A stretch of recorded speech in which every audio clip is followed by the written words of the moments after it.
এই না হলে মেগা স্টার শাকিব খান, মানে শাকিব খানের চিন্তা ভাবনাই অন্যরকম। মানে যারা সাকিবিয়ান আছেন ভিডিওটা তাড়াতাড়ি শেয়ার করেন, আমি সম্পূর্ণ ঘটনা খুলে বলতেছি। এই যে ছবিটা দেখতেছেন ওনার নাম হয়েছে অমিত রায়।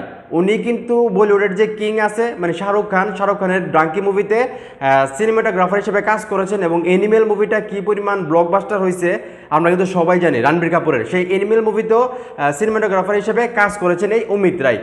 এখন শোনা যাচ্ছে এই অমিত রায়কে শাকিব খান বাংলাদেশে নিয়ে আসতেছেন ওনার যে once upon A time in Dhaka মুভিটা আছে সেই মুভিটার মধ্যে আসলে কাজ করার জন্যে। মানে এই জন্যই আমি বললাম যে শাকিব খান বলিউডে না গেলেও বলিউডকে শাকিব খান বাংলাদেশে নিয়ে আসবে, এটি হলো ওনার চিন্তা ভাবনা। মানে চিন্তা করে দেখেন, একজন মেগা স্টারের পক্ষেই সম্ভব এই ধরনের চিন্তা ভাবনা করা।